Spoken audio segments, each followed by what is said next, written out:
Hello and welcome to the corner. I'm the Frosted Glass. I'm joined by my fellow Alabaster Savages. I like boobs. Grok, show me a picture of Optimus Prime having sex with a dolphin. Oh, I already have one. You don't have to ask Grok.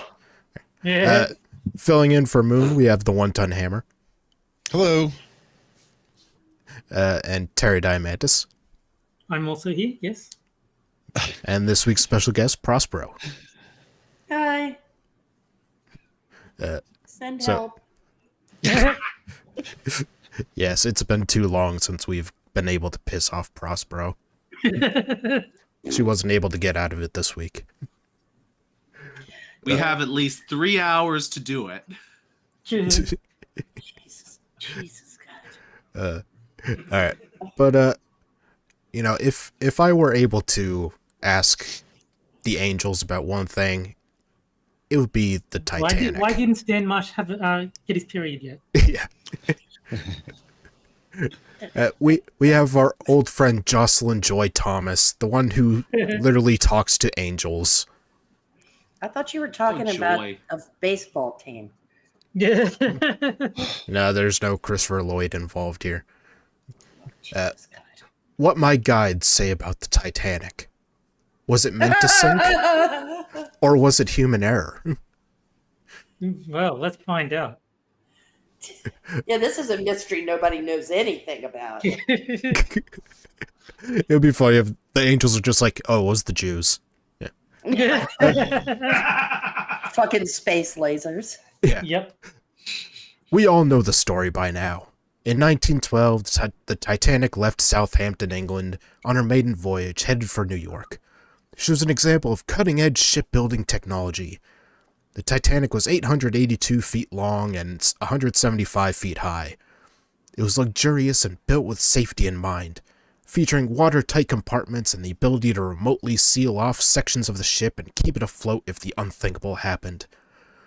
Titanic was thought... What? She thought that you could remotely do this? Yeah, they had Bluetooth. Okay. That's Yeah. all right. Just Were you there, Prospero? Can you prove that they didn't? Yeah. I think I can, but continue, Frosted. I'm sorry for the Go ahead. interruption. Have Facebook fact check me. Oh wait, you can't. There you go. Yeah. Titanic was thought by many to be unsinkable. 2 days later, on the night of April 14th, 1912, Titanic struck an iceberg and 6 compartments were breached. The ship was designed to See, I withstand... told you it was the Jews. You were right, Frosted. Yeah, Yeah. the last name. Yeah. Yeah. Iceberg and Glacier Stein. The ship was designed to withstand no more than 4 breached compartments, and so the unthinkable happened. That night in the cold, dark deep of the Atlantic, Titanic sunk. Was this meant to be? It seemed that no matter what they did, they were on a collision course with that iceberg. Or was this some human error? Something that could have been avoided? When I have questions, I ask my guides, the archangels. Today, I'm asking them about the Titanic. Was the Titanic meant to sink? Did the souls of those on board know and plan for it, if so? Okay, I really want to hear Jonathan Frakes asking these questions. There you Yeah, go. I know. I really, and I'm wondering Never happened. It was a which lie. of the archangels does she ask? And, Michael. Keith in chat says her stepdad thinks it might have been intentional. It was Bush. Yeah. It was an inside Alright. job. Alright, so these are the angels speaking. Hello, we are happy to speak with you on this topic. While there was a path planned that could have avoided the sinking of the Titanic, it was understood... Hey, we're hearing the voice of sorry. God, Prospero. Take it seriously. No. We the archangels are worried about you. You should go back to taking lithium. The archangels are just her therapists. While there was a path plan that could have avoided the sinking of the Titanic, it was understood by all on board that the most likely event would be the sinking of that ship, and that many of them would perish. What? Yeah, they all knew. Well, the souls Of course they knew. did. The souls knew. Oh. When a soul chooses to be a part of a disaster such as this, there's an Chooses to be. Yeah. there's an understanding that there can be many things that occur. There can sometimes be a last-minute intervention, or the disaster can be worse than planned. Why is this? Because of free will. Like any other soul plan, the experience is set by how all of you decide. The I was choices going to you... say, screw Will, free hat. They just never should have put Fat Kate Winslet on board. She wasn't fat, but she did have weird tits that, like, curve upward. Alright. Let's... Those Okay, are called stargazers. The choices you make while in such an experience shape the outcome. Souls are aware of this and can learn lessons no matter what the outcome. Lessons such as don't get on a sinking ship. Yeah. Especially when your soul knew about it when you were in Southampton. And, okay, this is the author asking, if this was the plan, why? How did the sacrifice made by those souls help the world? Was it a lesson of some sort? You think?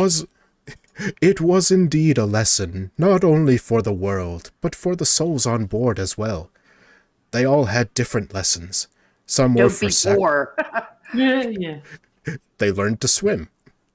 Some were for sacrifice, some for protection, leadership, courage, or compassion. The survivors carried lessons of acceptance, tolerance, peace, forgiveness, and healing. The collective shared the lesson of compassion, and the companies involved had to learn lessons of humility. The story of the Titanic prevails because it was a bit of mystery. The angels made a typo there, but mainly because it was so shocking, and because I feel like I'm going to talk about the Monster Mash, and because of this, it will continue to captivate over time. In that way, people from different eras can continue to learn the lessons. They are ongoing. Yeah. Don't steer your ship into an iceberg. That's a very important lesson. And don't be poor.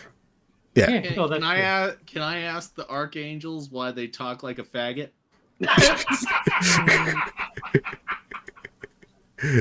Well, someone's going to hell.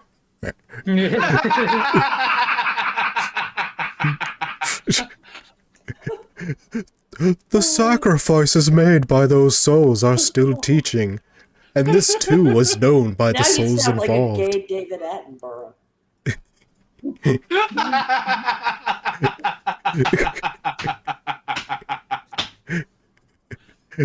I'm trying to think of what voice I'm doing, but I can't think of it. It's just two the Japanese samurai voice. I don't think I can do the whole article like that. All right. Let's. Okay, and this is the author asking again. If there is a soul plan in place to perish or live through something tragic, can the soul opt out? Maybe they get a strong feeling not to go, or a guide intervenes? Yes, as mentioned, free will and the choices made by each person during an event like this shape it. The decisions made leading up to an event as well as during and after all shape one's experience. Now you sound like the old Templar guarding the Grail in the Indiana Jones movie. I was going to say Moses from South Park. Oh, yeah, I was gonna say like someone trying to do a Ringo Starr impression but failing. See, I was thinking the alien from Galaxy Quest. Oh, okay. Sometimes a soul is ready for such an ordeal, even if it means they will perish. Other times it is not, and it is avoided. You may think that it is always better to avoid such a thing, and we would not argue that. But there is a benefit to the soul to experience such things. Don't drown in the Titanic, you bigot. Yeah. It's like parents. Could drown. It's good for you. Yeah. Build Builds- character. Yeah. To learn the lessons, to be part of a legacy, and to contribute to the collective in a meaningful manner. The collective. Oh my God! What now? Mhm. Now they're the gay Borg. Resistance is futile. Yeah. So I've been told. What might surprise... Airtight compartments are futile. Oh, I just realized I'm the planetarium guy from South Park. There you go. I have a bone disease that keeps me from saying the T in planetarium. What might surprise you readers is that many of you who have a strong interest in a certain disaster in history, Pompeii, Hindenburg, or Titanic being a few examples, chances are your soul did perish or live through them.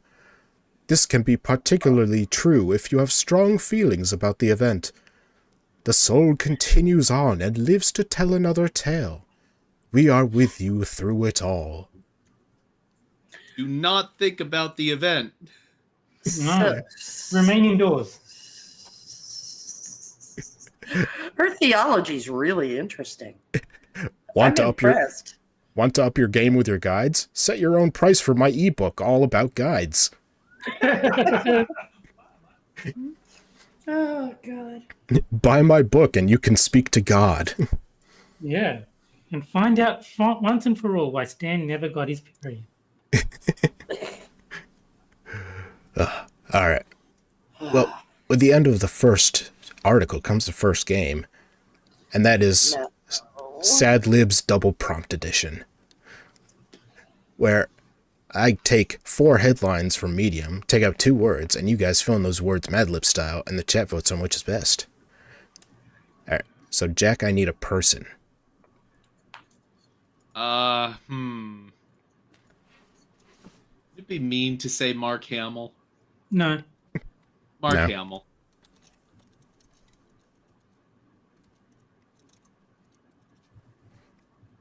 All right. Let's see. Hammer, I need a transitive verb.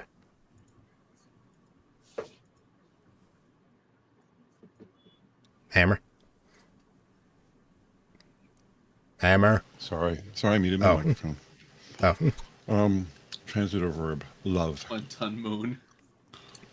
Okay, so he's just as gay as Moonshock. He picked a good replacement. Name, please. They call him the gay hammer. There you go. All right, Terry. Hi, my name's Milnar. Frost, while the 1 ton hammer is not giving an answer, can you tell me what a superlative adjective is? I did give an answer. You know, like the most, like attention, basically an adjective taken to the extreme. So like best, biggest, smallest, fastest. Gotcha. All right, so Terry, I need a transitive verb. Violate. Didn't you do violate last week? I don't remember. It's a favorite. I change it to molest if you want. I'll leave it up to you. No, violate is fine. All right, Prospero, I need a type of person, plural. Skanks.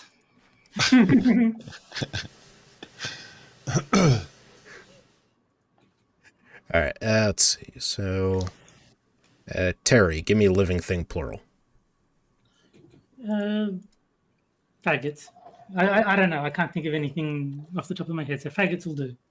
All right, let's see. And Prospero, give me an adjective.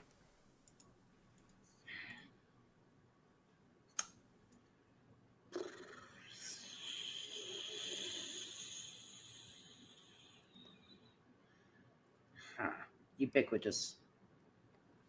All right. Grok can spell it for you. You just picked one I couldn't spell to embarrass me, didn't you?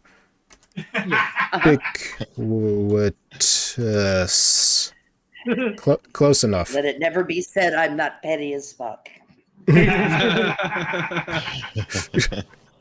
right, so Jack, I need a superlative adjective. I'm going to say creamiest. Ew. Too bad it's not in the one with faggots. Yeah. All right, and hammer, I need a transitive verb.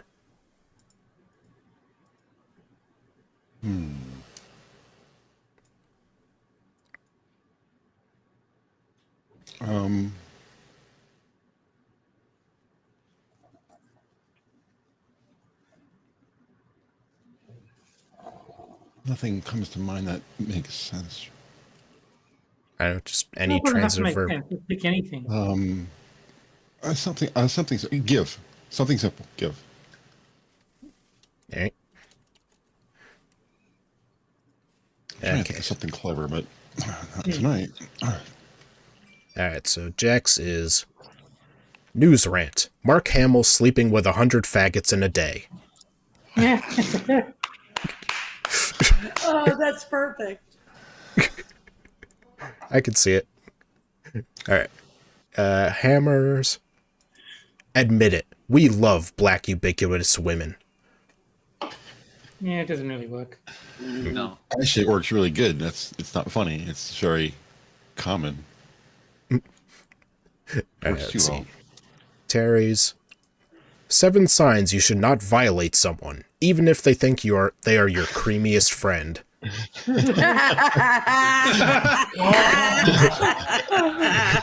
That's a good one.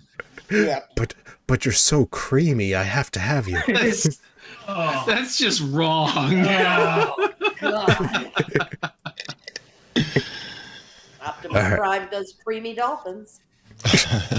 All right. And Prospero's kill the skanks, give the children. Okay. Uh, It doesn't really work. nope. Mm, Terry's best. Vote accordingly. all right, so start a poll for the chat so they can inform which is best. See, I would. The thing is that I try and come up with the second word as quickly as possible, so I have to guess for each one. For the guest, I was going to go with smell. Which I think probably, yeah.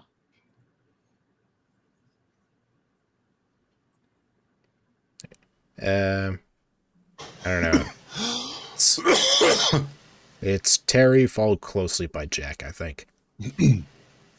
I would agree. I don't like voting for myself, but I think in this case it is really between me and Jack. Yeah. Let's see. Terry's in the lead. And also, we have like double the viewers as we do likes. So clearly, Wow. some of you need to learn a soul lesson. So you better like the stream, or else you might die in a shipwreck. Archangels say hit the button. And stop violating your creamy friends. Yeah.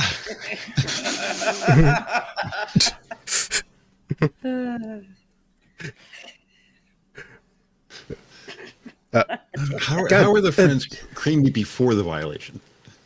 God damn it! I just realized that Jack went with creamiest because it's the opposite of chunky.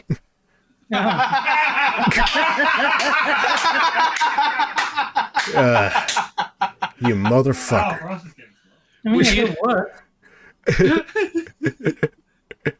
I mean, chunkiest would have worked too.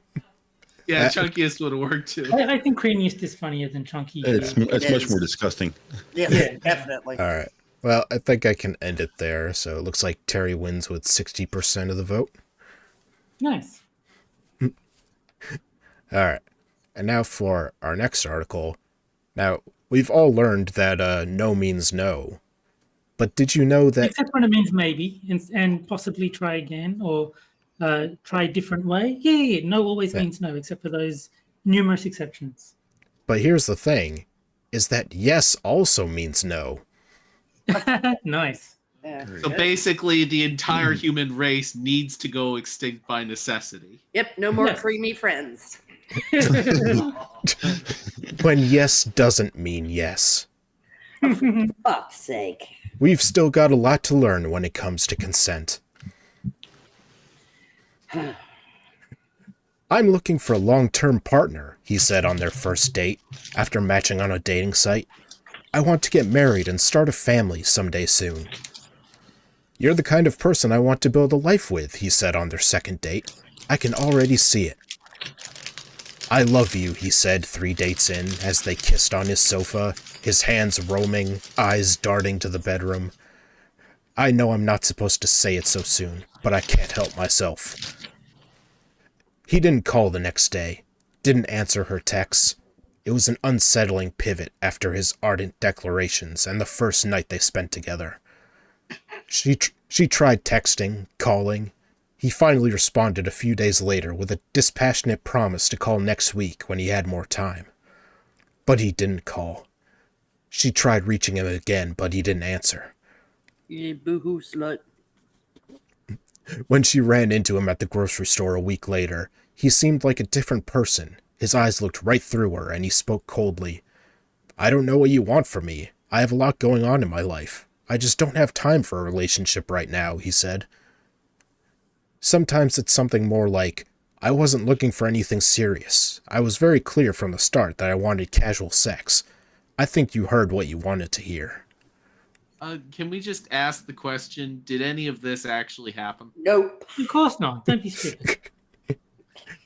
I've been told to believe all women, so yes, it did happen. Nope. And sometimes it goes like this. I can't do this. I've been seeing someone else, and things just got really serious. I thought we were going to break up, but everything worked out. Every woman knows this story. Most of us have experienced it. No. That is incorrect, madam. Oh, okay. Prospero's no longer a woman. Yeah. Yeah. Because it specifically says every woman. Nope. Most of us have experienced it, sometimes multiple times. It's so common that when we tell our guy friends, they often laugh and say, "What did you expect? Every man lies to get sex." The problem is, this isn't just lying. This is a form of rape. Oh, bullshit. It might be socially acceptable for now, but it is still rape. No, it's not. No. Doesn't meet the legal definition. Not even close. Not only does it not meet the legal definition, it doesn't meet any definition. No. There's like, It's all in no her way you can- imagination. It's all in her imagination. There's no way you can define rape so that it still means rape and includes what she just described. Absolutely not. Yeah, even in her fantasy, it's not rape.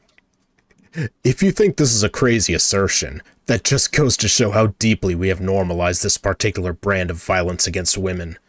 No, you're batshit crazy, lady. That's your problem. Nobody's normalizing violence against women except a certain group, but we won't talk about that. And so, bullshit. And also, apparently, women are never dishonest in dating. Oh, No, no, never. I think that we need to normalize rolling up newspapers and smacking People on the nose. Yeah, Yes. dumb people on the nose. Yes, absolutely. I totally agree with you. Let's play a little game of imagination. And this is particularly... Another game of imagination? Cool. And this is particularly for the men out there who are shaking their heads right now. Hey, Imagine- that's most of us. Imagine you are about to buy a business from a man who has a reputation as a very successful entrepreneur. You've gone through all the paperwork. You've had lawyers and accountants scan through all the numbers. Everything looks just right. But once the papers have been signed and the money has been transferred, you make a horrifying discovery. The value of the business you just bought was wildly inflated, and you just lost a ton of money on the deal itself, as well as future profits that were calculated based on false information. Now tell Sounds me. like you didn't do your research. You didn't do your due diligence, so you're putz. Okay, that's fine. Now tell me, would you shrug this off because all men lie when it comes to business? No, Would you- I would assume that all men lie when it comes to business and have the business properly evaluated by an external source. No But the shit. But the thing is, the whole reason for the lawyer is the idea that all men lie. Yeah, exactly. Any person And can lie, which is why you have experts double check. Yes. Well, the other thing is this is the most tortured metaphor for her situation I've ever heard. It says what the fuck does this have to do with her situation? It means that if you're going to have sex with someone, you have to hire a lawyer. No, I mean the point the author is trying to make is that Badly. you wouldn't accept someone lying to get what they want in a business setting, so why do you accept it when it comes to a sexual situation? Well, I would accept it if the deal was made. There's not really any recourse for me at that point. Right, Yeah, that's true, but that's the point that she's making. I didn't say it was a good point. That's what she's trying to express. Yeah, it's allowed. It's like even though I don't believe her initial story, No, in the event it were true, she failed to do her due diligence. yes, What exactly. do you want to bet that this woman read things way too seriously in a relationship, and the guy got all back off from me, lady, and she Yes, like yes, she was. Yeah. If anything occurred in reality, she was projecting you're the kind of woman I want to marry out of the whole thing, because she's a good girl and she'd never go to bed with a man who didn't want to marry her. But for some reason, it just keeps happening. No, I think it was just a standard case of I can change his mind. Like he says he just wants sex, but I can convince him to commit. And then when he doesn't commit, how dare you? It's people like this are the reason we actually need those Dave Chappelle like consent contracts. Yeah, it's fucking tragic. It is absolutely tragic to me that people have to enter into legal negotiations because they cannot stop. They can't get out of their own way. I mean, and women do have a terrible problem of constantly hyperinflating sex with love. Oh yeah, it's a known thing that women do. So I would encourage women to not sleep with men they are dating. Oh, that's slut shaming. That quickly. Yeah, okay, fine. I'm slut shaming. I don't care. I mean, if they would like to not be miserable, I have a suggestion for them. Don't be a whore. Correct. Don't be easy. Would you take the hit, telling yourself that if you're going to make business deals, you have to expect to be burned? Yes, you do have to expect it. That's why you have the lawyer. Would you call it a night and prepare to scrape up what's left in your savings so you can try to recover your losses with another business deal the next day? You basically have to if you've been that stupid. No, of course not. Nor would anyone. We were all wrong. We were all saying yes. Apparently, the answer is no. Now you go on some little blog and whinge about it, so that no one will ever want to do business with you again. No, nor would anyone expect you to react in such a way. Further, the law would actually be on your side. You see, this is called fraud, which, depending on intent and the scope of damage, can be either a misdemeanor or even a felony. Someone who has been defrauded can seek prosecution and file a lawsuit. Now, before you try to guess where I'm going with this, yes, because this is a very difficult puzzle to figure out. Even though you'd probably guess correctly, there's one thing we need to clarify before we bring this home. Why is fraud recognized as a crime? I really want you to think about this for a moment. How can a person consent to men? How can a person consent to a business agreement if their consent was obtained on the basis of lies? I've written a lot about. That's so fucking funny. I've written a lot about this subject. No, not fraudulent business deals. Fraudulent sexual agreements. Well, stop being a whore. I mean, really. Good God. Prospero, you need to make a Medium account so you can leave comments. No. Oh yes, that would be awesome. I would join Medium just to follow Prospero and read her comments. Okay. I'd get kicked off the site within 5 minutes. True. This doesn't make sense to me, though. This whole story doesn't make sense to me. Oh, If a guy's gonna put in work to have sex, he's not gonna have sex once. No guy really does that. If he's getting some, he's gonna be around, unless she's not really that good. Then he's off to find somebody else. mhm. And that's what she's not admitting here, and she probably doesn't even see it. Is the reason he hit you once and took off is because that one hit wasn't very good. Or she's Maybe crazy. Maybe you found out you're right for medium. Yeah. Yeah, he may have figured out the crazy. Maybe she just wasn't a creamy enough friend. That's possible. I write about it because it is something that has caused me immense harm over the years. Women are told to shake. Women are told to shake it off and move on. That this is just what men do. But I refuse to buy into a narrative that normalizes rape. Men often have passionate reactions to this. It's crazy, they say, absolutely unhinged. It's why they can't get on board with feminism, they tell me.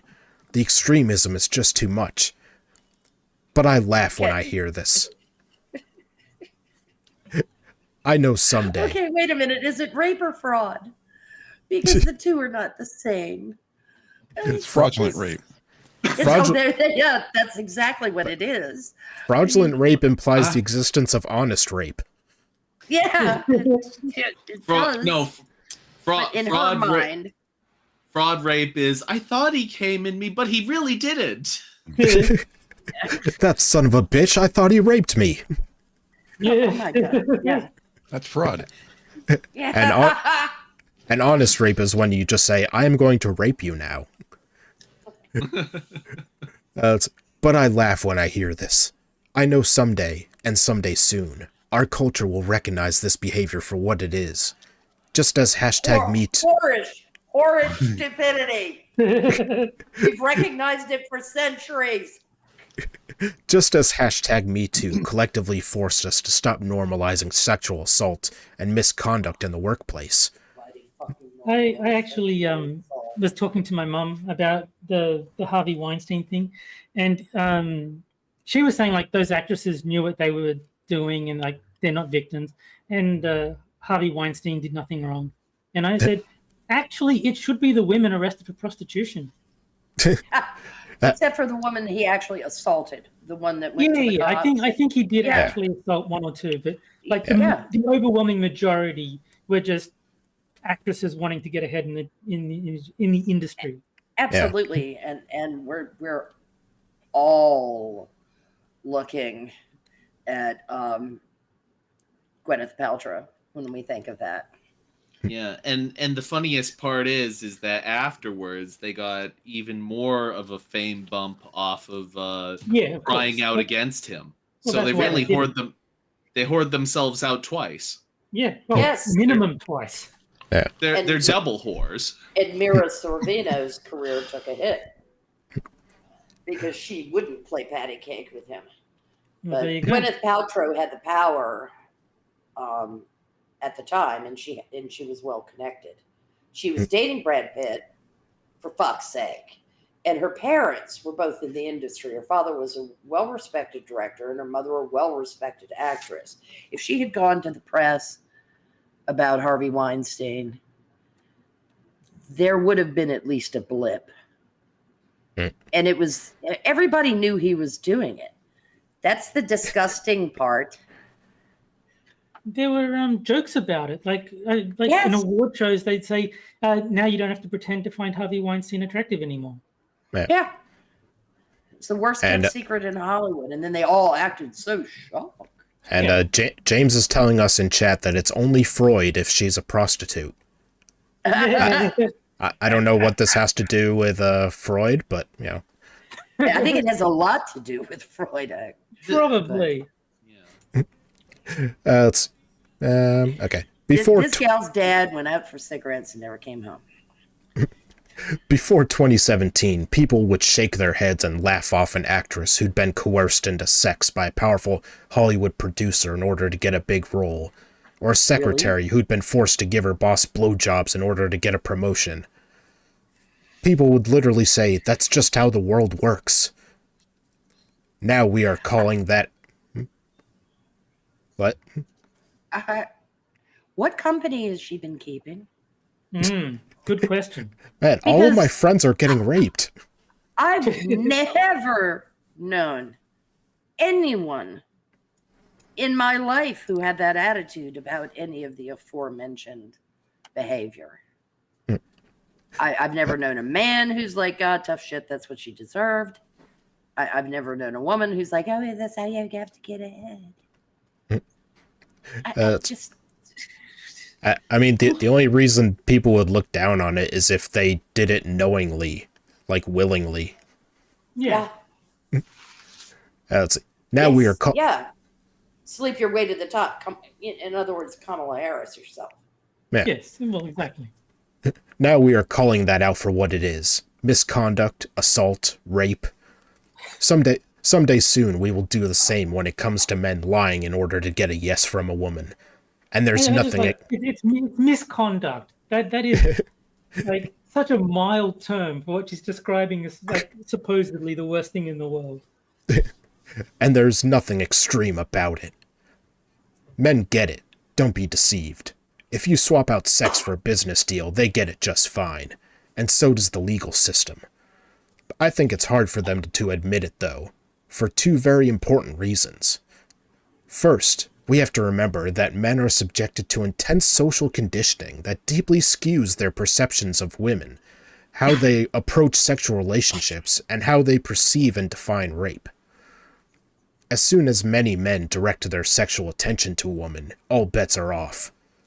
I've quoted the results from this 2019 study in a previous essay, and it bears repeating. Women who are objectified are viewed as less than fully human, perceived to have less of a mind for thoughts or decisions, and viewed as less deserving of moral treatment by others. This denial of mental capacity and moral status has been found to have negative repercussions for objectified women, including increasing men's willingness to commit sexually aggressive actions towards them and decreasing perceived suffering in cases of sexual assault. She referenced who did that study. Huh? Does she link to that study? Well, it says this 2019 study is underlined, so I think it is a link. I just don't know what it links to. Yeah, I'm just curious. I'm starting to suspect that this author has never actually had sex before. Yeah. Well, it looks like it is a link to the study. And National Library of Medicine. So I think if you actually read through the study, you'll find that it doesn't say what she's saying it says. But she's just relying on the fact that no one's actually going to read the study, because why would you? Oh, wow. Just scrolling through, I came across this sentence. Both men and women objectify women. Well, there you go. Yeah. Like I said, Also, I told you it doesn't say what she says it says. But Anybody who's been in high school knows that women objectify other women. Yeah. And also, can we just say, what the hell is wrong with a little bit of objectification? No. I'm We capable our of eyes thinking. first. Yeah, I mean, I'm sure women capable of objectify... thinking somebody is beautiful without, necessarily reducing them down to nothing more than a physical object. I mean, it's not like women... Sure, women get like objectified physically. Men get objectified financially. How many women have put themselves on the internet saying that they only see men as walking ATMs? It's like... Right, and men are also objectified physically because I want it over 6, over 6 foot, over 6 inches. Yeah. I mean, And that is grotesque. And I'm sure when women see like some buff movie star looking guy, they have the same, thoughts as men do about women. Oh, dude, my mother objectified the absolute fuck out of Tom Selleck. There you go. I mean, who among us hasn't? She might say, "Oh, I wouldn't kick him out of bed for eating crackers," or something, subtle like that. But at no point women are the worst of the objectifiers. They were discussing objectification on The View about a year ago. It was part of another clip that I was watching, and everyone was very somber and, objectification is a terrible thing, blah, blah, blah, blah, and whooping all this kind of stuff. But they had a guest come out. The guest was the guy from Wolverine. What's his name? Hugh Jackman. Hugh Jackman, yeah. And they showed a picture of him up on the screen before they introduced him, and he didn't have a shirt on. Of course not. Oh, cool. And all the women were whooping and wallowing before he came out. And I was like to myself, I was like, you just talked about objectification, and look what you're doing. All the women in the audience are just objectifying him. He said they're doing it just right. Yeah, well, it's rules for me, but not for thee. Yeah. I mean, there's... And it's big time, and women snark the most at other women. They do. They backstab, they backbite, and they criticize. I mean, there's a reason. I mean, there's a reason that most male superhero movies have a scene where they're shirtless, you know. Of course. Oh, yeah. Chris Hemsworth used to complain about it on a regular basis. Yeah. Thor was always shirtless. Kiva Dam in chat says that she judges based on personality. A lot of people say that, and I'm not going to say that Kiva Dam is guilty of this. I'm just saying this is a general trend that I've noticed. People who say that tend to assume that minimum physical attractiveness levels have already been met. And then once that's the case, then they judge on personality. Because if Danny DeVito wasn't rich and famous, he would not be like anyone's pick. Like, no matter how great of a personality he might have, you've seen Rhea Perlman though, so they're kind of the perfect couple. Yeah, they are. Yeah, but I'm saying that if he wasn't rich and famous, no one would go near him with a barge pole. Yeah, the fact that he is what makes him attractive. Yes, yeah. I mean, there's a difference between judging like someone as a person and judging their physical attractiveness. Yeah, and it's what we count for status. It is evolutionary biology and psychology and action. It goes way back. I mean, go way, way, way back and look at ancient art, at sculpture. There were always cultural references to that which was considered the highest status, the most attractive. It's like, just to be clear, I'm not saying there's anything wrong with doing it, like with wanting an attractive partner. I'm just saying that most people who say they don't judge on looks do. It's like it's built into human nature. It's why it's how we discern between whether a piece of art is something we want to hang on our wall or not. It's an aesthetic that differs from person to person. Some people will put something on a wall just because that person was famous, not because the art is particularly good. Correct. But a Van Gogh? Well, I got to have one of those. Yeah, but by and large, if you step back from the very high end purchasing, what you choose to hang on your walls when you're just like browsing small craft galleries or that kind of thing, is that which appeals to you. And Vincent Price was a hell of an art collector, but years ago he said, "Buy what you like. Don't buy it because it's a Mondrian, or don't buy it because if you don't want it hanging in your home, for God's sake, don't buy it." No, you can buy it and not hang it and then sell it for a profit. So you can look at it as an investment too. But But he was, I think he was looking at creating an aesthetic space that you find appealing. Why do we pick certain colors for our walls or for the bedspread that you toss on the bed? That we have aesthetics kind of innately built into us, things that we perceive as beautiful, and they overlap very strongly among cultures, but there is enough deviation to make life interesting. Hence, Danny DeVito finds Rhea Perlman. Right. Then there's the issue of defining rape, something our patriarchal culture desperately wants to keep us from doing. For too long. For too long now, rape has been defined as something someone in a hoodie does to a woman in an alley on a dark night. So if you're not rape of a man, bitch. if you're not, it's actually defined that rape can only be done by men. Like women, I know, according to the letter of the law, are incapable of raping. Except in the U.S. Yeah, we no. do have Well, I said in the UK. Yeah. Here's a question. Why does it seem that lefties are utterly incapable of defining literally anything at all? Because definitions are subjective. And yes, and postmodernism and moral relativism have had their way for so long that people can't reduce things to.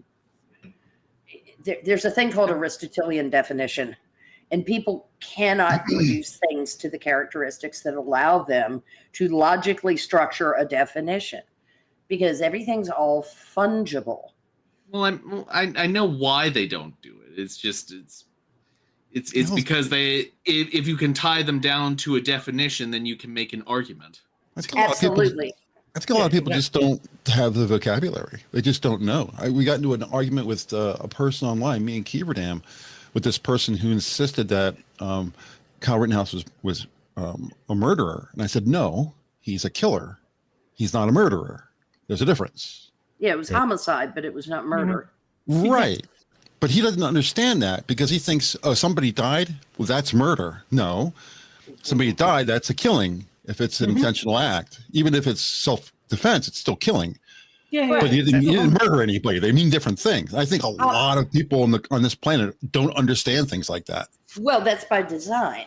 I mean, particularly by design from the education system that latched on to all the fungibility of postmodernism, that like lived truth and what. And look, I'm not saying that people do not have a certain degree of lived truth. That does exist from a psychological standpoint. You have to acknowledge that. But as far as definitional language goes, they're not teaching people how to define things.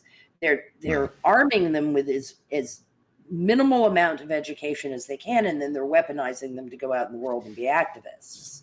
Which is why all these activists are so fucking stupid, because they don't have any ability to synthesize information or think critically.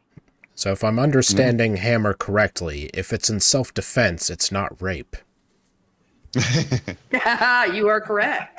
I mean, ask somebody on the left to tell you the difference between dumb, stupid, idiotic, and ignorant. Yes, they can. They cannot tell you that. Right. All right. Let's see. So if you're not in that alley forcing some woman you've never met into a sexual act, you're a good guy, right? Far too many men believe this. Far too many don't understand, or pretend not to understand, what rape actually is.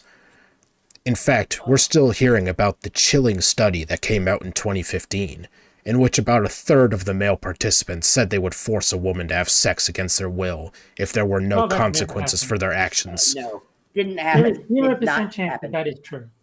Unless they were polling in one particular part of the world. One thing that they probably had on a scale of 1 to 5, and then anything that wasn't a 1 was yes, I'd rape her.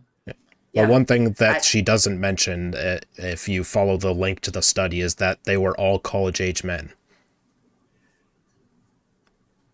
Okay, but even then, I don't think that they were able to get 25% of them. No. I think it's either a definitional thing where anything like even trying to. I want to see the questions. A good night kiss at the end of the day. Yeah. If she didn't want to be kissed, that's sexual assault. That's in the statistics. You need to see the questions, because how the questions are framed determine the outcome of these surveys. That's the 1 in 4 women have been raped in college survey. Yeah, exactly. Yeah. Where it was actually sexual assault, and people saying that looking at them for too long of a time was sexual assault. Right. Come on. It becomes the and it was all thing. Self-reported. Yes, absolutely. Yep. We do not have the rape rate of the goddamn Congo. Okay, it just, common study, sense though, dictates that if we did, no one would send their girls to universities. It just would never happen. Yeah. absolutely, and every woman would be carrying a gun. Yeah. They should still do that. Yes, they should. Christina Hoff Sommers hammered on that study so hard. Good choice of It was words. like this absolutely nonsense. It's absolute nonsense. And yet, when asked if they would ever rape a woman, only 13.6% said yes. 13%, no. you say? Clearly indicating that the rest of those men were operating under a serious case of either cognitive dissonance or full-on delusion, since they jarringly demonstrated that they did not understand that forcing a woman to have sex against her will is rape. But did they go to a madrasa and ask the question? Mm-hmm. I mean, there again, I want to see the questions, and I want to see the demographics of the group polled. But this brings Just us saying. But this brings us to the second reason why I think it's hard for men to admit that lying to a woman to obtain sex is rape. I suspect many, and perhaps most, men have done this, and maybe that's just too scary to acknowledge.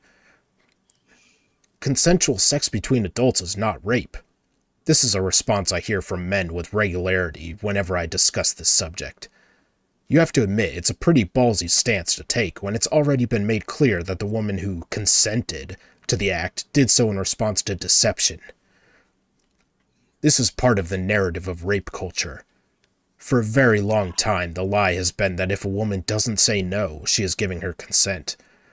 Things are finally changing, but now the narrative suggests that so long as a woman says yes, then consent has been granted. Here's why that's wrong. Here's an idea. Don't go around buying bridges. Don't believe everything everyone says all the time. That's all you really have to do to avoid these problems. Yeah, Take the conservative stance. Don't have sex until you are married. Yeah. Problem solved. Yep. And I wonder what she'd say about men who had No sex. bada bing unless you get the ring. I wonder what she'd say about men who had sex only because they were told that she was on the pill. There you go. Yep. The issue, however, Women never lie. How many men are paying child support for a kid that's not theirs? Yeah. No shit. In some states, it's mandatory. Women never poke holes in condoms. Not once. Never. And the mothers of women never do. Men never have a second cup at home. The issue, however, is that we pretend the context of that yes doesn't matter. Once again, I'd like to remind you of the scenario of the fraudulent business deal. The defrauded buyer agreed to a deal with very specific stipulations. That is all that his consent encompasses. His yes likely would not be a yes if he had all of the information. It's no different when it comes to sex. If you tell her you want a long-term relationship when you're looking for a one-night stand, that you are interested in pursuing a monogamous relationship without mentioning you already have a girlfriend, that you love her when you have no intention of seeing her again, her yes is meaningless. You are engaging in consensual sex. And what is that called? That's rape. Bullshit. A yes given in response to a misrepresentation of a man's feelings and intentions is not consent. There are some men who get this, like Robert K. Starr, who wrote this article about when lies become rape. Let's wait. His name's going to come up at some point in some kind of sexual abuse accusation. I mean, he's probably a male feminist, so it's a matter of time before he gets convicted of rape. That's why I said set the timer. Yeah. Sneaky fucker syndrome. I even have some brave male friends who have admitted that they have engaged in non-consensual activities at a time in their lives in which they didn't know any better, and who have used those experiences to inspire them to learn more about women's issues and develop a deeper sense of empathy for the women in their lives that they're trying to get in your pants. That's true. I don't like the movie Titanic. I just wanted the day to go well. Yeah. And you know what? Those guys are getting pussy fraudulently. Absolutely. I promise you, that's the male feminist is the one you need to be locking up because All right, you're so- the one so- sneaking so behind the enemy lines and scoring and walking and laughing. So as far as this woman is concerned, she has friends who said, "Yeah, I've raped a woman," and that, and she's you're still not, friends with them. and no one is like alerting the police or something like No, that. they're honest. She's They're friends being with them. honest. Like she's still friends with them. So Yeah, They're really sorry. Well, as Yeah, long Don't as you're worry about sorry, him. He's one of the good ones. Yeah. Oh, right. Yeah. he raped. It's like the Norm Macdonald bit. He raped, or no, it's Dave Chappelle. But he rapes, but he saves. Yeah, yeah. Oh, that's so sad. This is so sad. Okay. For the rest, if they continue dragging their heels, I am confident that they will figure it out soon enough, and perhaps the hard way. Because we're already seeing movement in this direction, both in the law and in public understanding. One day every man will understand what consent means, and that it can't be obtained with lies. And our daughters and granddaughters will not have to experience the violence of this kind of behavior. They will get the honest conversations and consensual experiences that all of us deserved in the first place. From a battery-operated something, because all the rest of the men will have gone to fucking Mars on Elon's ship. So Get basically, away from these bitches. so our daughters will get fucked, but they'll get fucked right. Yeah. I for Optimus Prime. can't wait for retroactive non-consent. Oh, that's already a thing. Yeah. It That's is. already a thing. Don't you worry. I mean, it's being argued in the courts, and that's why protecting the courts is so important. Because there are enough wackadoo bitches like this that have come through law school with their. It's sad. And the weird thing is get to that Mars, Elon. Get us to Mars. yeah, the weird thing is that in this case, it's decided whether something is rape after the rape occurs. Because if the guy actually does stay and like form a long-term relationship with you, then he wasn't lying, so it wasn't rape. But if Right. he leaves you, eventually he raped you. yeah. You know that's how that works out. Because you never she's a dindu. Yeah, but She's never even done if they anything. break up like 6 months later, hey, I don't consider that a long-term relationship. Yep.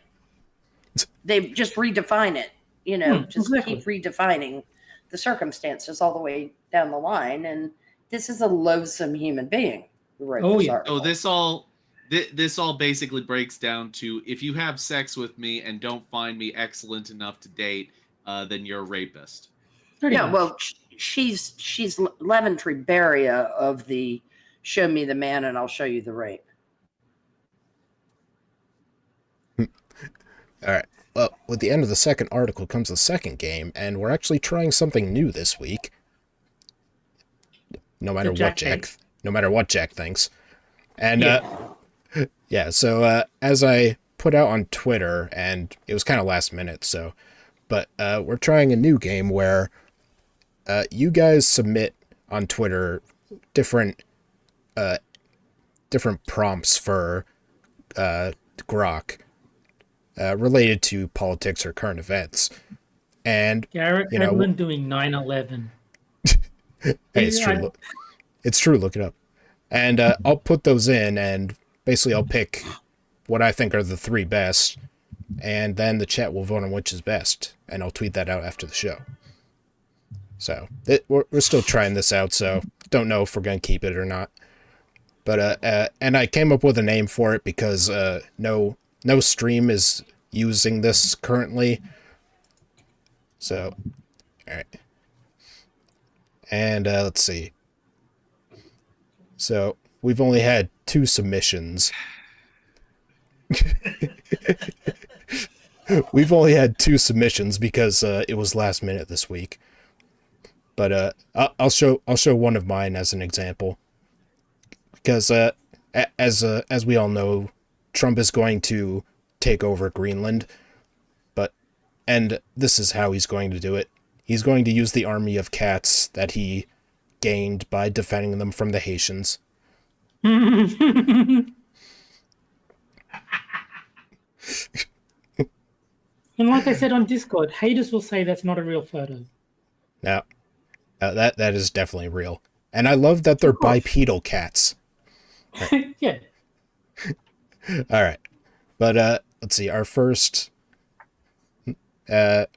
misfit, like, I think basically every week I'm going to tweet out for submissions, and in the replies you give your prompt. Still working out the particulars, but all right. So we've also had a submission from our pal Next 6 Minutes. Let's see, where he submitted Trump and Obama BFFs by Sad Kamala. And this is what we get, which looks like Trump and Obama having a date in the park, while Kamala pulls a Slender Man in the background. I like it. All right. And our next That actually submission happened at the confirmation, by the way. Yeah. Anybody wasn't paying attention. Trump and Obama were sitting next to each other. Obama was laughing at something that Trump said, and Kamala turned around and looked at him and looked back at the towards the front, and she was pissed. Oh my God, look at her face. That Carter funeral, there were a couple photographs taken there that were absolutely amazing. How pissed off most of those people were. It was great. And this next one is from the Irish Othosan. I'm not sure how to pronounce it, but let's see. And he submitted Biden serving drinks at a bar with Kamala drinking them. Yeah. And this is what we got. Did he spell Biden? And as you can see, Kamala's hand turns the wrong way. So she's able to hold an extra drink. And also Biden has an extra finger on his hand. Is the spelling of Biden your mistake or the submitter's mistake? Because it's not mine. I corrected it when I put it into the Grok. Okay. This is a Grok picture? Yeah. Oh, yeah, I can see the bottom right-hand corner. Never mind. All right. It should be boxed wine and Xanax. Well, you'll have to submit that for next week. All right. So I'll start a quick poll for the chat. That still really belongs to Jen Rubin, though. That really is her thing. I think Kamala kind of stole a march on her.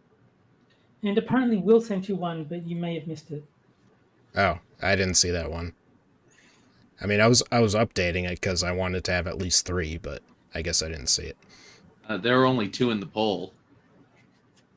I think maybe Will sent it to you in a DM instead of replying in the thread or something, because there must be a way. There must be a reason that you didn't see his. I don't know. Well, once now that everybody knows the rules, I think it'll go more smoothly next time. Yeah. Like you said, this is very last minute, so yeah. Give people a bit more time, and they'll have more submissions. All right. Park date has 69%. Nice. Although I think I would go with the Biden bar. Yeah, I like that one. I like them both.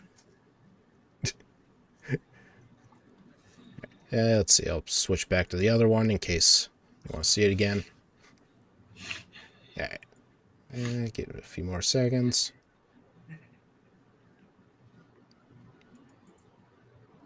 All right. I think you have to time out Gunsky just out of tradition. No. They should be holding hands. But there's no warning at the bottom saying, yeah. Which is why I'll only time you out for 10 seconds. Yeah, it does look like Obama is about to put his hand on Trump's thigh. Yeah, it does. All right. So it looks like 6 wins this week. Okay, so Will is saying he replied to the wrong tweet. That's why you missed it. Oh. All right. Oops.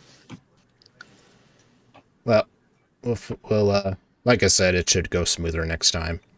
And Yeah. still not sure if we'll stick with this game. We'll see how people like it. All right.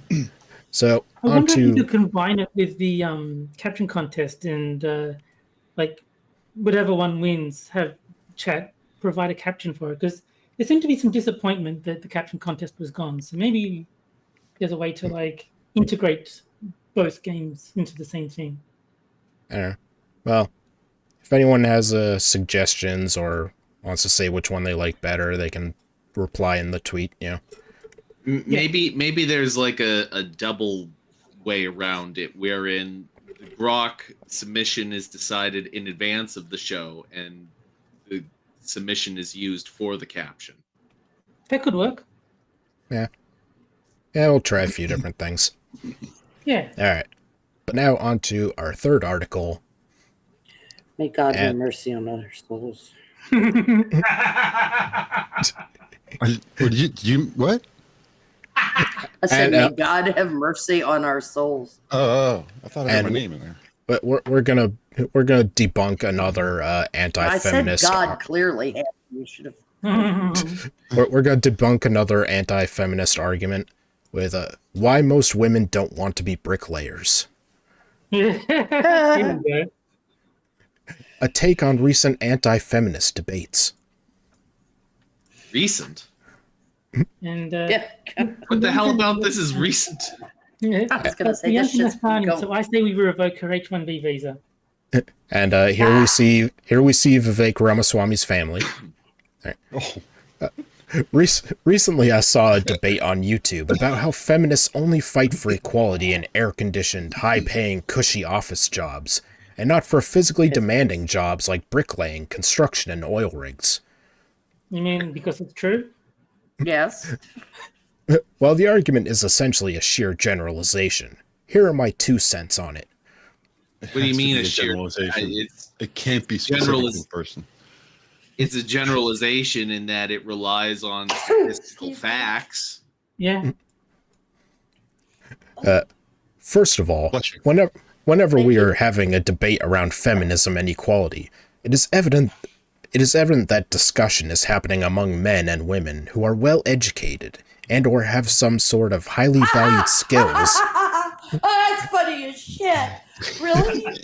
They're well educated?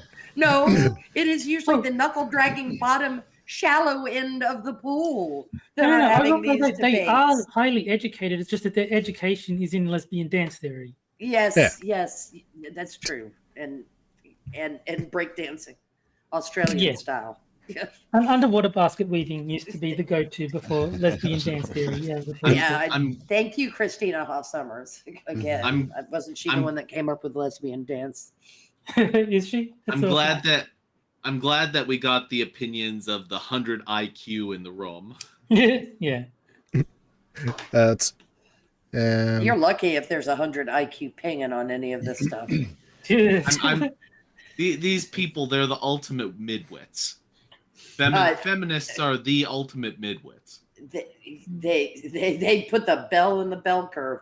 Except I actually think a lot of them are the leftward slope. And just a reminder, Grok thinks I'm a genius. I still love that it gave me an IQ of something like 120 to 140. It's like that's not genius. Just saying. Sorry. I think genius is over like 130. I forget what the cutoff is, but 150 to 60 usually. I mean, you've managed to outwit all the deadly animals in Australia so far. That's true. They changed the SATs, Terry, so I'm sure they could have changed genius on IQ. But yeah, I always thought it was in the like high 130s was genius because of the way the IQ is distributed. I think 130 puts you in like the top 2.5% of the population. So it's on the rightward slope, definitely. But the Nobels and the dumbbells. I always thought the genius was a smaller category. I don't know. I haven't looked at anything Mensa has put out in a long time because I'm not a member. What a surprise! It is evident that discussion is happening among men and women who are well educated and or have some sort of highly valued skills required in air-conditioned office jobs. So if Brave AI says 140, 130 or above, sorry. A genius is an IQ score of 130 or above, placing an individual in the top 2% of the population. Oh, wow. So if we ask this question, would anyone in the group like to work as a bricklayer or do manual labor on construction sites, each of the participants in the debate will decline, because they know that they have better education and skills than that type of job requires. Yeah, but lesbian dance theory doesn't pay what being an electrician pays. I've seen a lot of lesbians online that I bet are paid well. This points out the fact that an unwillingness to do a physically demanding job is not limited to only women, but to every individual who has the education and means to do something else with their career. Most people don't want to be a laborer by choice. It's a matter of the education and resources they had access to during their childhood and youth. Yeah, I'm just not built for it. I'm horribly out of shape. I would not be a very good laborer. Yeah, if you'd started at 20, it'd be a different issue. Exactly, yeah. You know, it's... Fuck's sake. There are broadly two kinds of jobs, one which requires mental skills like an accountant or a doctor, and one which is physically demanding like bricklaying, cleaning, etc. So when Why we do talk you keep saying bricklaying as if bricklaying does not require any form of education? Masonry work is highly skilled work. People do blue-collar jobs are all idiots. Yeah. Right, yeah. That's what I'm getting from this, which is, haha, I'm white-collar, kiss my ass. I mean, unironically, that's basically what she's saying. You either have a smart job or one of those dumb physical jobs. This woman would electrocute herself the first day on her apprenticeship. Oh, yeah. Yeah, and I'd like to see it happen. Yeah. Dear Mike Rowe, we have one for you. So when we talk about equal gender opportunity in jobs, we are talking about cerebral opportunities and not physical ones. Fuck! Awful lot of bullshit here. Yep. As I said, it's been too long since we pissed off Prospero. So, are we sure this woman has some bricklaying skills? Because she's hotting around a pile of manure that is of impressive weight. And we're not even into the article yet. And that woman is toting some big time horseshit. I would say she has more brick watching skills. Paint watch. Women aren't bricklayers because they don't want to be bricklayers. That's right. That's The Swedes proved that a long time ago. Yeah. Mm-hmm. And with an actually decent study, with decent questions, longitudinal look at things, and we know what women prefer to go into. This is a talking point right from Jordan Peterson. In Scandinavia, they've done everything they possibly could to make it as equal as they possibly could make it under the law, and women still do exactly what they did before. In as homogenous a society. Yes. As they could possibly do it, and women still chose caring professions. And 100 years ago, women were medical, clerical, teachers, record keepers, childcare, community service, nurturing jobs, food prep. That's what they did 100 years ago, and farming. Mm-hmm. That was their primary roles. You know what it is 100 years later? Same thing. Medical, clerical, teaching, record keeping, childcare, community service, veterinarian, food prep, and human resources. The only thing that changed is that all the people who were farmers are now human resource people. Yeah, became human resource nightmares. Otherwise, nothing's changed, and they've had all the opportunity. There are companies who are begging women to come and work, and the women don't want to do it. You cannot clear 30% women in IT. No. You just cannot do it.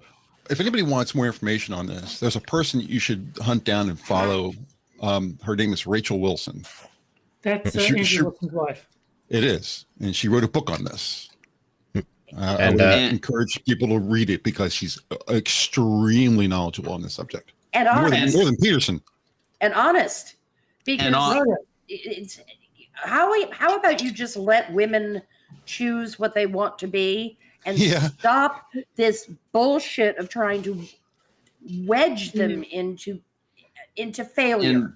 And while we're at it, can we destroy human resources completely? Oh, please. Dear God, I do like make that human Rachel resources Wilson's- personnel again.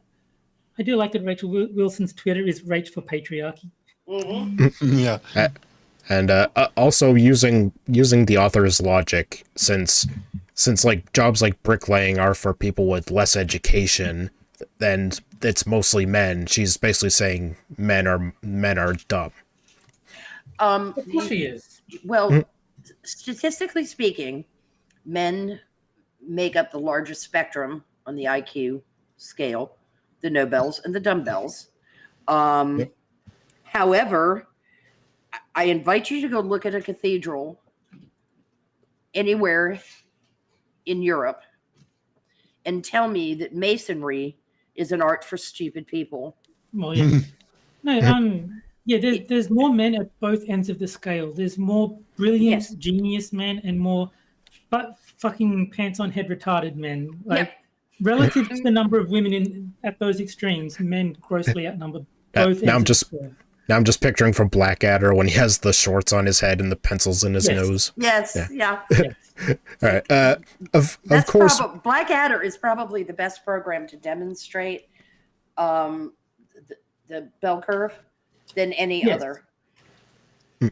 Of course, most women. Rowan Atkinson's at the high end. Of course, most women won't be able to pick up as many bricks as a man while working on a construction site, but they can certainly be efficient doctors or accountants like a man. And they're as if they're not. I defy you to go into Deloitte and Touche tomorrow and look at the stats of the number of women that are employed in accountancy. That is one area where they do make up a pretty decent size of the group. Yeah. And in law, I mean, Well, the problem with law is they don't stick around very long. Most women have a 20-year career, not a 50-year career in the law. Right, because the biological clock goes bing, and they can't put the billable hours in. Megyn Kelly did that. Maria Tomei. My biological clock is ticking. Yeah. But I mean, Megyn Kelly did that. She transitioned out of, she spent her 20s toiling in litigation, and she realized that she wanted something else. Men don't have a part of their body screaming, "Put a baby in me." Correct. And for women, all right, someone clip Terry saying that. But there are certainly men who want families. Now, if those debaters meant that women never work in physically demanding jobs, that also can't be farther from the truth. In India, at least. In India, at least, we see that most people who work as house helpers, cleaners, cooks, and babysitters are women. So it's not as if women never work in physically demanding jobs. Historically, they've always worked in physically demanding jobs. Sorry, I'll stop. But they always have. Childbirth itself is physically demanding. Well, childbirth is physically demanding for a short period of time. Correct. But you're just lying there. Is physically demanding in its own way. You're just lying there. What's so demanding about it? Yeah, right. That's why women have better lower body strength than upper body strength. Well, it's because of the way their hips are created. Yeah, and we have better. Usually, we have better leg strength by so Shakira average to average. That's all 100% biological. Yeah. Yes, absolutely. The hips for women are designed specifically for carrying babies. They don't have very good side-to-side mobility. That's why all the women in WNBA have all fucked up knees. Yep. Or hips. It just that they work in those jobs that seem to be more suitable for them. Which is what everyone's been saying. No kidding. I mean, there is some reason for evolutionary biology, y'all.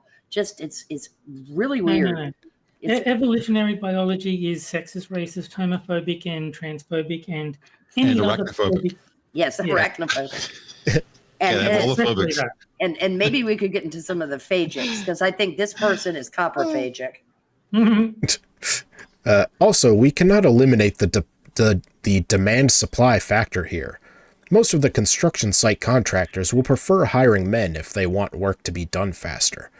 Most parents or homeowners would prefer a female nanny or housemaid, as women are more trusted to handle a child or home. Yeah, you don't see many men offering babysitting services. No. Well, Who's going to hire him? Yeah, very few people would hire a man to look after a kid. Well, there's also the retarded thing that occurs within families where what you will hear wives say, "My husband's babysitting." Yeah. Yeah, no, that is his child. That he's not babysitting. No, You're just letting him. He is parenting. He's parenting. Isn't that a peculiar thing? But we all know that men are utterly incapable of doing anything domestic. That's why they were all the chefs and. It makes me laugh. I basically live by myself. I do everything domestic. well, you kind of have to. Well, yeah, but this notion that men are, hopeless domestically is Terry, you can't wash dishes, can you, Terry? I mean, It's impossible. I could if I wanted to. You have It's just opposable thumbs that'll work, It's just that I have a cleaner who comes every week, so why not get him to do it? That's his job. Well, that's nice, and it's a lovely thing when one's in the position to do something like Is that his job or is that her job? Well, it's a man that is my cleaner. So Okay. Outstanding. Break those. How is he doing that? Men can't do domestic work. Well, yes, I think maybe he's transgender and just didn't tell me. And they don't know how to sew because men have never been tailors ever in the history of man. No. Never, ever. So now there's no such thing as male chefs. No, never. Oh, no.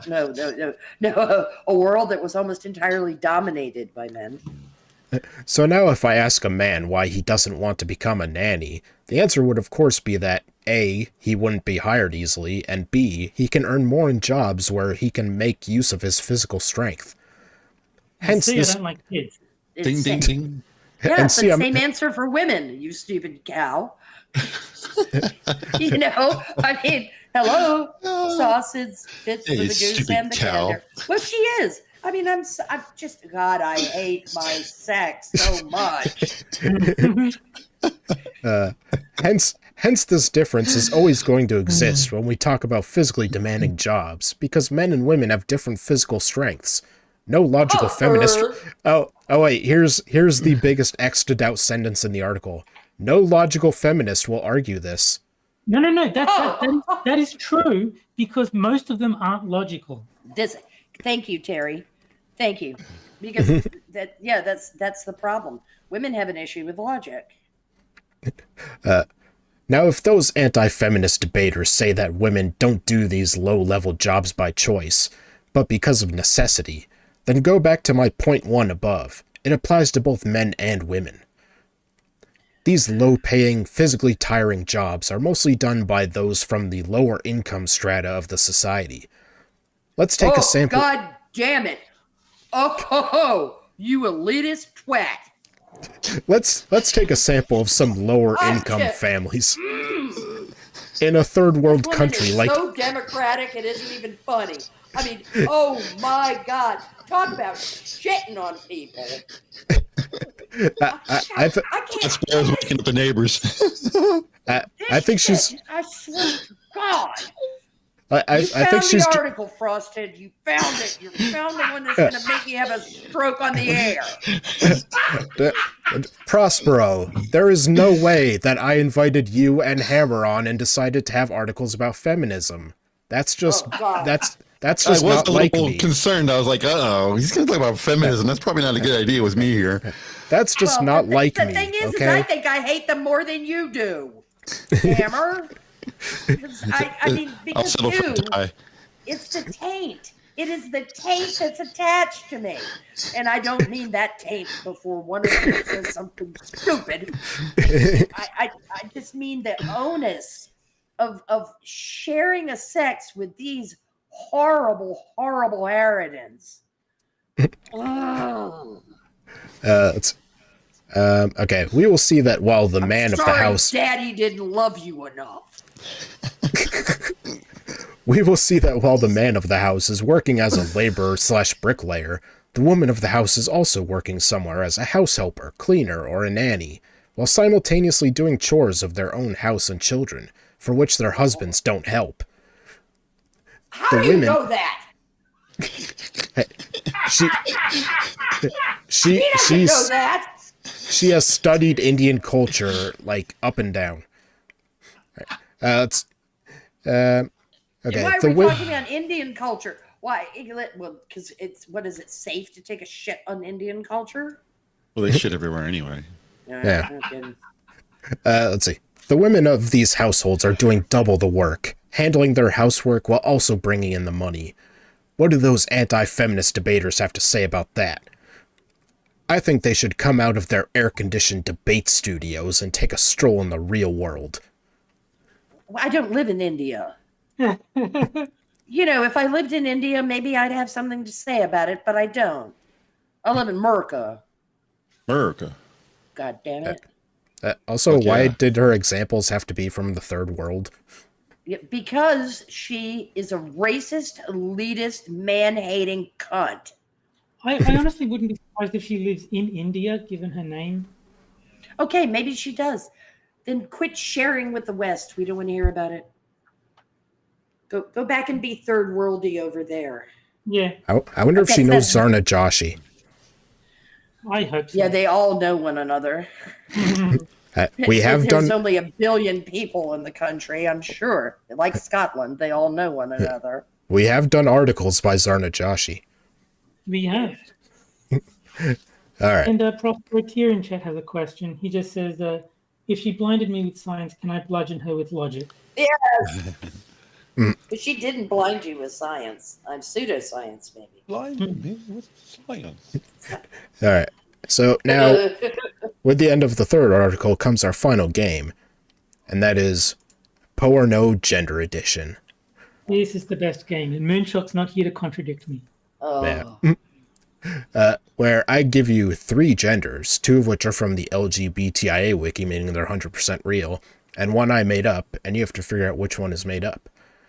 And I'll even give you a short description of each one. I fail at this every time. All right. So, gender A, Fire Rochick. What? Xenogender related to cockroaches and fire, or cockroaches on fire.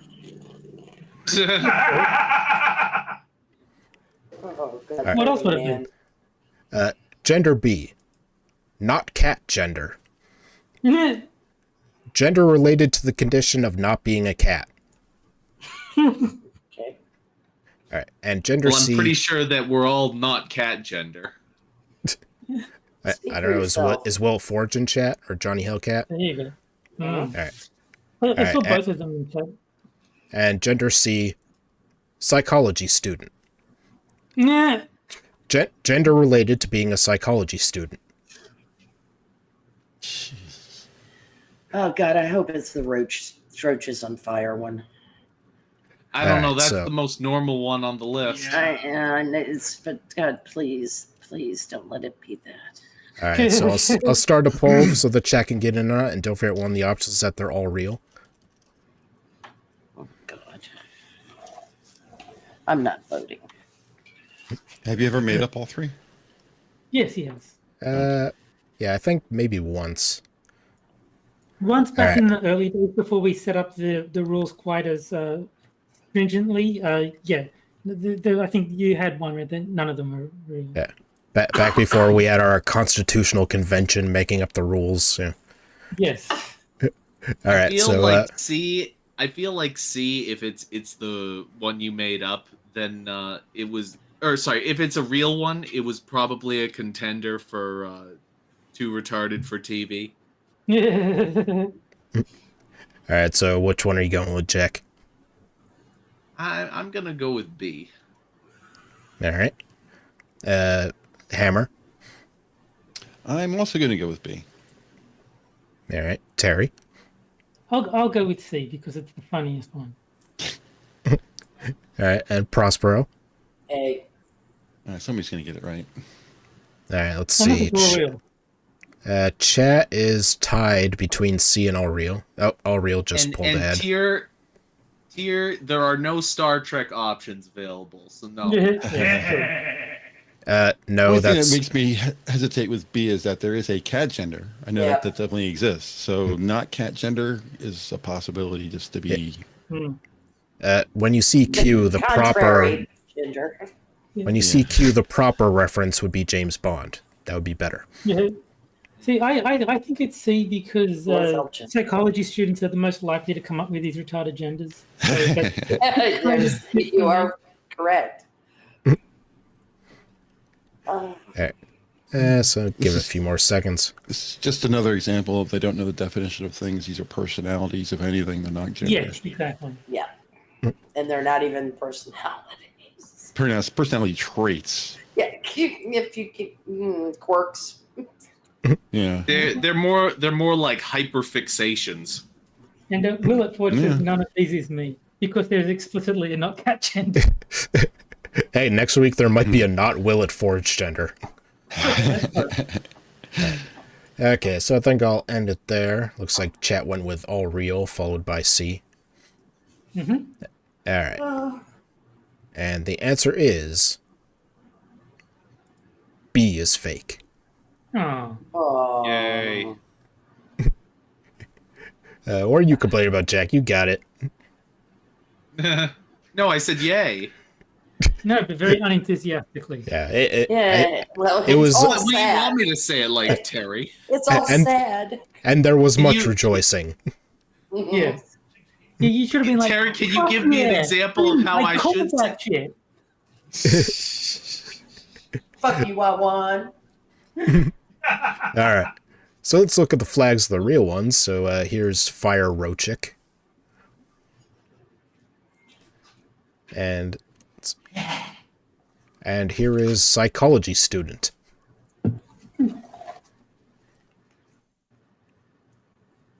Okay. Okay. All right. But No, it's a pad of paper and a pencil. Yes. yeah. I mean, psychology students aren't very creative, apparently. I guess. All right. And as Jack mentioned, that's not all we have. But was C a contender? Because it seems like it would have been. Nah, I don't think so. Let's see. We also have Porno Gender Edition, Too Retarded for TV, where I'll give you a gender that's too funny not to share, but also too stupid for you to think I made it up. All right, and let's see. This week we have X Crown X Gender. Xenogender Formerly known as Queens. I guess so. Xenogender described as an internal rage of all shapes and forms. The rage is so strong it becomes inhuman, leading the user to feel nothing but rage, causing one's gender identity to collapse. One coined X Crown X Gender was intended for non-humans and their respective communities. However, it is not exclusive. Oh my god. Rage against the dying of the light. And here is its flag, which isn't actually that bad. Yeah, it looks pretty bad to me. I don't know. It's got like a My Chemical Romance thing to it. I'm not a Really fan. X. It's no. I'm not even sure how you're supposed to pronounce this.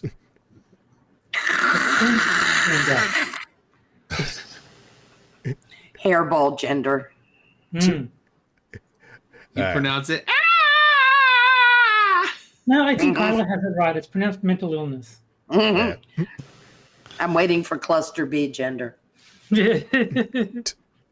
All right.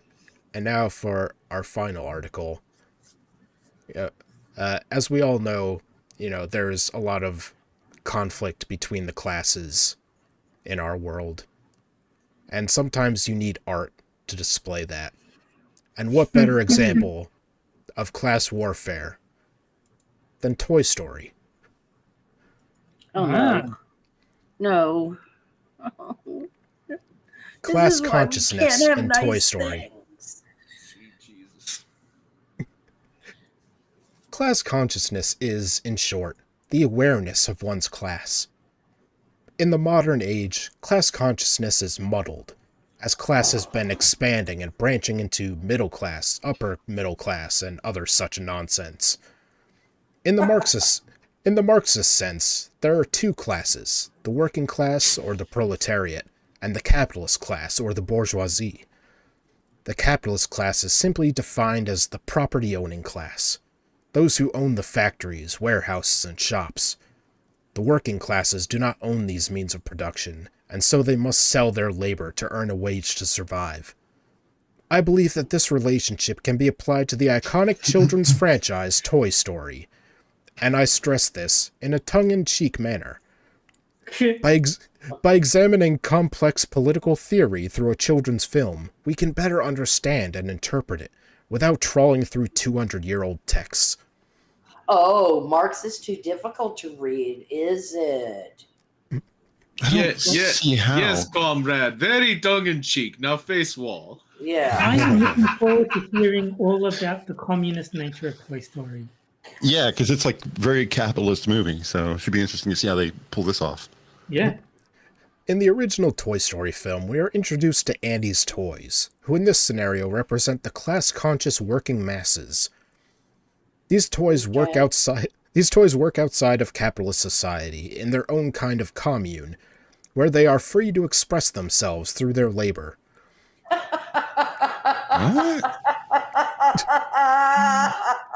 So did Andy have them like plowing fields or something?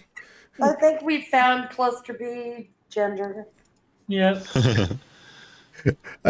We can see this in how passionate they are for their work, which is to play with Andy, who they clearly love. In Toy Story, when he's playing with them, they just lie there. Yeah. It's not like they have to do anything. They're literally inanimate. They love their work because they clearly love Andy. This is weird. Yeah. I love my cat, therefore I'm a communist. Yes. In Toy Story, I'm terribly fond of my husband. In Toy Story, the awareness of the toys, of their toyness, is symbolic of a worker's awareness of his place in capitalist society. We come to see that Woody, Mr. Potato Head, and Rex are all aware that they are toys, whereas Buzz thinks he is a space ranger and not in fact a toy. Class traitor. Yep. Buzz represents a worker Buzz represents a worker who does not understand the exploitative nature of his place in society, and instead thinks he is an important factor of capitalist production, when in reality he is a very small cog in a very large machine. By Toy Story 2, Buzz is aware of his real place in society, and also comes to understand the exploitation and alienation he had suffered under capitalism. Oh, does he? Mm. You know, Wait to hear this explained. I remember the famous Randy Newman song, "You Got a Proletariat in Me." When Buzz is introduced to Andy's toys, he falsely believes that he is a space ranger on an important mission. This is representative of the false importance which we see in capitalist society, most usually associated with middle management jobs. Despite the fact that the lower bracket of Starbucks managers in Ireland receive about... That's a very specific job. Is this cunt Irish? I guess so. Yeah. Good. I've said that commie. so many times. They're the most magical kind. Potatoes.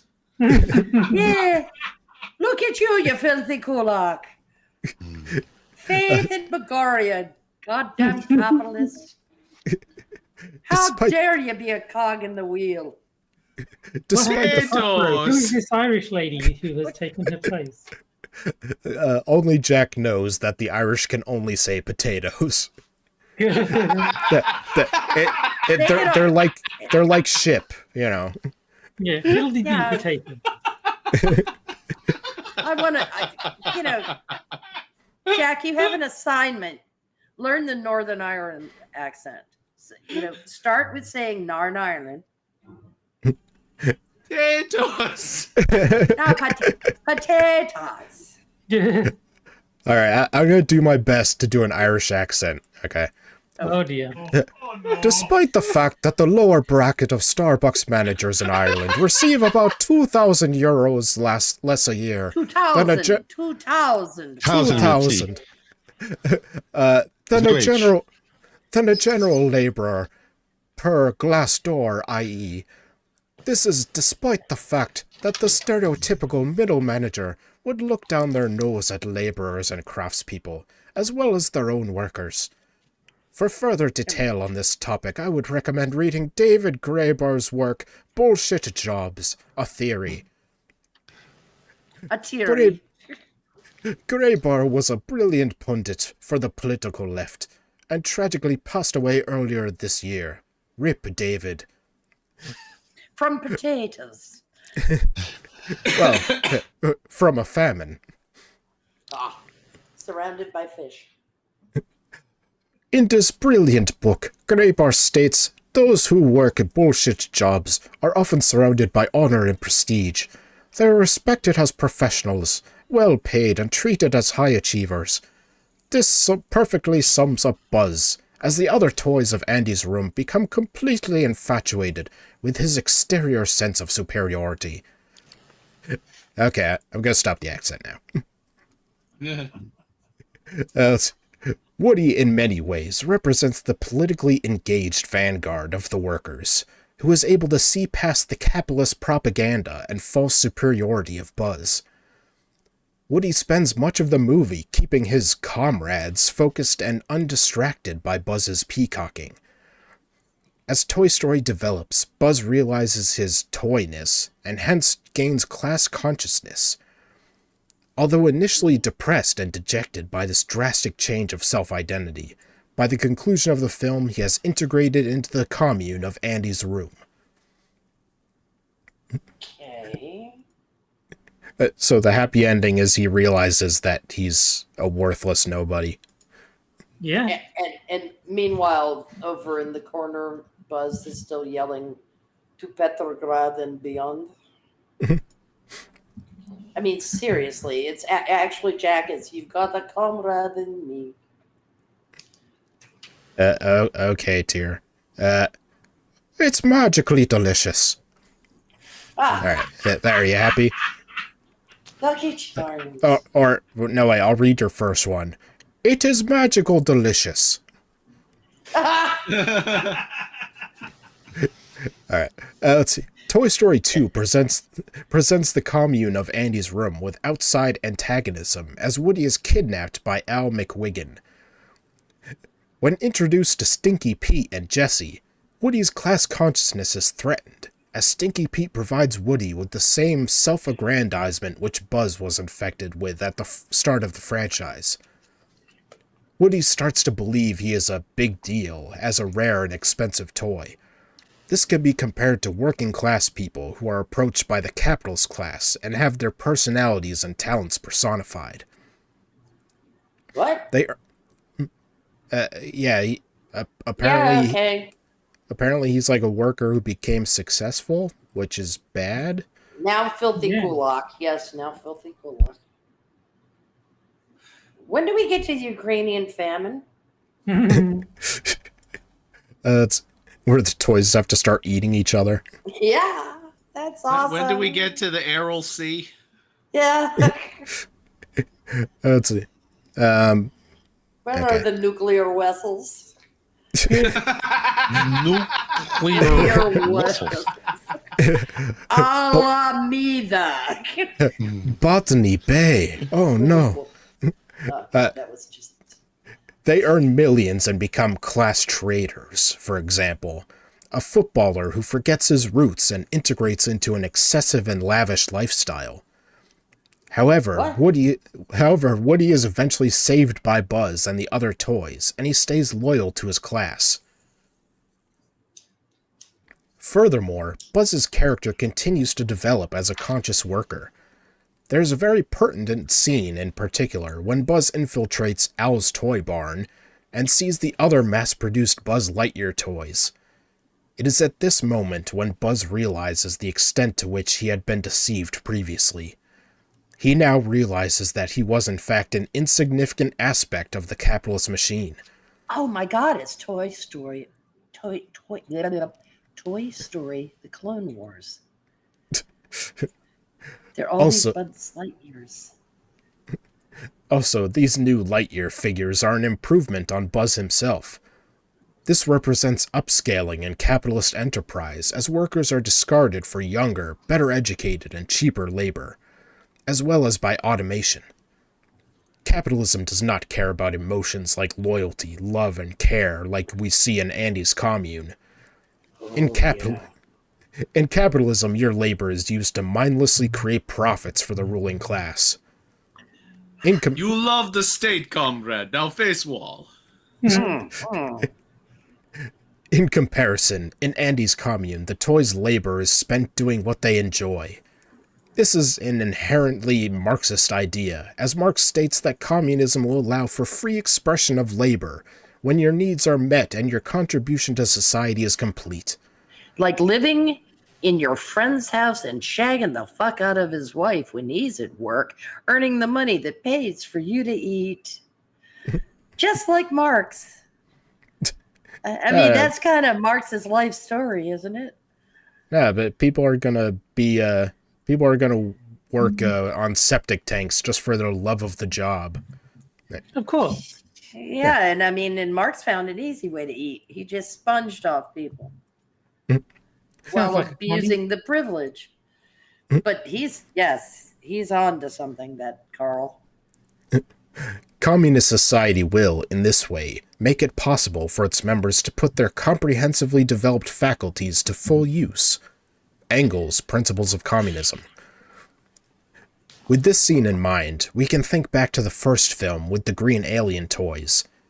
These aliens are also mass-produced toys, and like Buzz, are completely alienated by capitalist society. In fact, the aliens have a form of hive mind and are completely devoid of individual expression. This symbolizes how capitalism centralizes and commodifies culture in such a way that everyone looks, acts, and thinks the same. Unlike communism, yes. Definitely. Unlike communism, where everyone thinks the same. You're right. This is deep, man. You need a high IQ to understand this. Right? Yeah, obviously. Yeah. Similar to how in the real world we are sold commodity after useless commodity to ensure the constant pursuit of happiness, which results in an infinite supply of profit for capitalists, the green aliens are presented with the prospect of happiness through the claw. By limiting our perception, as Mark Fisher discusses in his seminal work Capitalist Realism, capitalism stops us from looking past capitalism and destroys perceptions of another economic system. Like a carrot on a stick, useless goods are used to keep us relentlessly chasing what we can buy to make us happy. Fisher calls these elements pre-corporation, the preemptive formatting and shaping of desires, aspirations, and hopes by capitalist culture. Man, how does she only have 3 followers? Yeah, I'm following. Yeah, Okay. she's so smart. All right, I'm giving her likes. You can give more than one. That's so weird. Yeah, there's a max of 50. Oh, okay. Oh, she's gonna think she's like hit the big time. No, well, but she better be careful. Because He used to only Frosted used to only reinforcement- be able to give 1 like, but then they canceled his subscription. Suddenly he could give 50. Yeah, Can't comment though. She might Yeah. become a capitalist if you give her too many likes, so be careful. Yeah. You wouldn't want her to become a class traitor. I just find the idea of a class trader just absurd on the face of it. It's like, how dare you become successful? Yeah. Exactly. But Like- don't like- you understand, you fool? You need to stay where I put you. Yeah, Like, it's a European There you concept. go. Like, under capitalism, you're mindless drones, but also you need to stay with your class and be one of them. You can't go off on your own and be successful. The only thing that saved Europe were people like Adam Smith and John Locke. Because they actually thought about things a little bit more deeply than Marx, who didn't even understand Hegel. Or John Loki, as Andy Worski would say. Yeah, that's right, John Loki. Marx did not read any philosophy correctly. He clearly never read Hobbes. Or if he did, he misunderstood it as badly as he misunderstood Hegel. I mean, Calvin and Hobbes isn't that complicated. Calvin and Hobbes was actually pretty well named. All right. Well, that's all I have for tonight, gentlemen and Prospero. And whatever I am. Definitely not a lady. All right, so I'll take a moment to shill my co-hosts and guest. Let's see. I Like Boobs has Games with Terry over on his channel. Sundays at 7 p.m. Eastern. Potatoes. Yeah.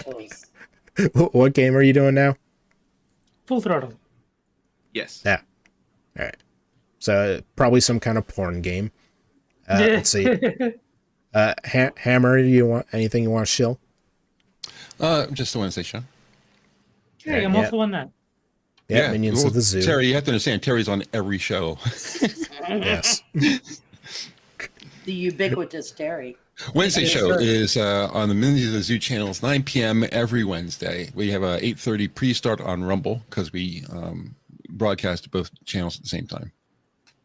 Yeah, that half hour is where they have all the graphic nudity and, you know. Yeah, I mean, you're not far off. That is when we get to be indulging in topics that YouTube would not approve of.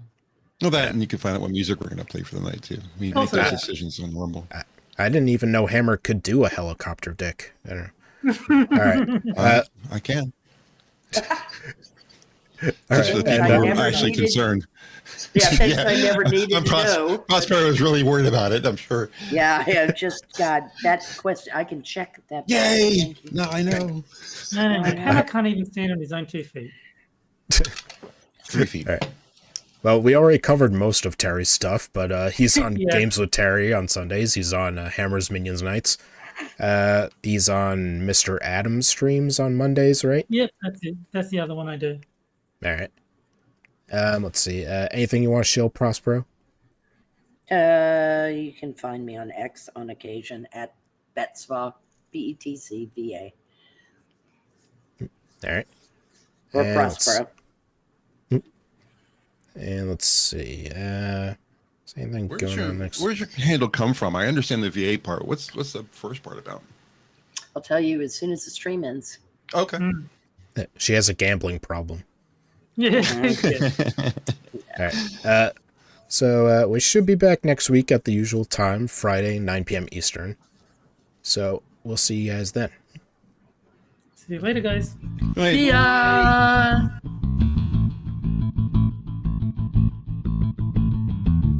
Potatoes.